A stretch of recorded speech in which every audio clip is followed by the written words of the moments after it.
আসসালামু আলাইকুম ওয়া রাহমাতুল্লাহি ওয়া তাআলা ওয়া বারাকাতুহু। প্রিয় দিনী ইসলাম দরদি ভাই এবং বোনেরা ও আমার আম্মাজানেরা, আজকে মাহে মুহররম চাঁদের 10 তারিখ অর্থাৎ আশুরা দিবস। এই আশুরার দিবস আজকে পবিত্র শুক্রবার জুমার দিন পড়েছে। আজকের দিনে আমাদের করণীয় কি? মূলত আজকের দিনে আমাদের যে সকল করণীয়, আমাদের যেগুলো করার নির্দেশ রয়েছে, আমরা সব কিছু বেশিরভাগ বাদ দিয়ে শিরক বেদাতের মধ্যেই পড়ে আছি। শিরক বেদাত বেশিরভাগই করি, কিন্তু যেগুলো করার কর্তব্য আমাদের, যেগুলো করার আল্লাহ পাক আল্লাহ রসুল নির্দেশ করেছেন, সেগুলো আমরা করি না। অর্থাৎ আজকের দিনে নামাজ, রোজা, দান, খয়রাত ইত্যাদি, এবং কি পরিবার পরিজনদের জন্য ভালো আহারের বন্দোবস্ত করা, এবং আজকের দিনে কোরআন তেলাওয়াত করা, নফল ইবাদত করা, এবং নফল ইবাদত করে কোরআন তেলাওয়াত করে তাসবিহ তেলাওয়াত করে আমরা যা পারি তা কিছু করে এই সওয়াবগুলো শহীদানে কারবালার প্রান্তরে যারা শহীদ হয়েছিল এবং এই আশুরা দিবসে যে সকল ঘটনা ঘটেছিল সমস্ত সাহাবা একরাম এবং নবীগণদের উপরে সওয়াব রেসানি করা, এটাই হলো আমাদের মূলত কর্তব্য।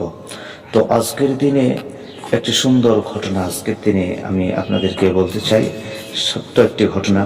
আজকের দিনে হযরতে আল্লামা শিবলি নোমানি হতে একটি চমৎকার ঘটনার কথা রয়েছে। তিনি বলেন যে মুহররম মাসের 10 তারিখে হযরত হুসাইন রাদিয়াল্লাহু তাআলা আনহু তিনি তার পরিবার পরিজনদেরকে নিয়ে কারবালার প্রান্তরে শহীদ হয়েছিল। এই মর্মান্তিক ঘটনাকে কেন্দ্র করে নবীর পরিবারের প্রতি সমবেদনা প্রকাশের জন্য এইভাবে আশুরার দিনে যদি কোনো ব্যক্তি নামাজ আদায় করে, কিভাবে?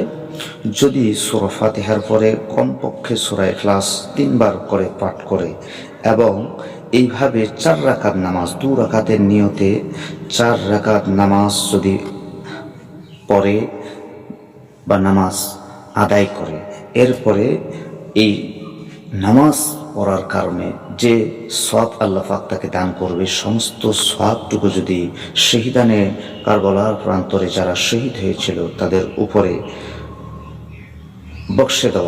বক্সে দিতে হয়। সেই দিন রাতে এইভাবেই যদি কোনো এই দিনটাতে কেউ করে, সেই দিন রাতে হযরত শিবলি রাহমাতুল্লাহ আলাইহি তিনি দেখেন যে ইমাম হুসাইন রাদিয়াল্লাহু তাআলা আনহুকে স্বপ্নে তিনি দেখেছেন, এবং তিনি তাকে বলেছেন, হে শিবলি, তুমি আমাদের প্রতি যে সওয়াব রেসানি করেছো তা আমরা পেয়েছি, এবং রোজ কিয়ামতের মাঠে আমরা তোমার জন্য আল্লাহ পাকের কাছে ফরিয়াদ করব, আল্লাহ পাকের কাছে প্রার্থনা করব, আল্লাহ পাক যেন তোমাকে মাফ করে দেয়। কোনো মুমিন ব্যক্তি যদি এইরকমভাবে সওয়াব রেসানি করে থাকে, তাহলে অবশ্যই কিয়ামতের দিনে হুসাইন রাদিয়াল্লাহু তাআলা আনহুর ওসিলায় তাকে তার মর্যাদা বাড়িয়ে দেবে, এবং আল্লাহর দরবারে হুসাইন রাদিয়াল্লাহু তাআলা আনহু যখন ওই বান্দার জন্য, ওই ব্যক্তির জন্য ফরিয়াদ করবে, অবশ্যই আল্লাহ পাক রব্বুল আলামিন নিশ্চয়ই ওই ব্যক্তিটার উপরে লক্ষ্য করে তার মর্যাদা বৃদ্ধি করে দেবে এবং তাকে আল্লাহ নাজাত দিতে পারে। এই জন্য আরেকটি নামাজ রয়েছে আশুরার দিবসে দিনের বেলা, এই 4 রাকাত, দুই রাকাতে 4 রাকাত নামাজ আদায় করতে হবে, নফল নামাজের নিয়ত হবে। এই নামাজটা পড়লে সে বিপদ থেকে মুক্তি পাবে, সে কিয়ামতের দিনে তার মর্যাদা বাড়বে। শুধু তাই নয়, এই নামাজে পরে দোয়া করলে, দোয়া যদি আল্লাহ পাক মঞ্জুর করে, তার অসংখ্য বাড়ির বালা মুসিবত আল্লাহ পাক উঠিয়ে নেবেন। নামাজ পড়ার নিয়ম: সূরা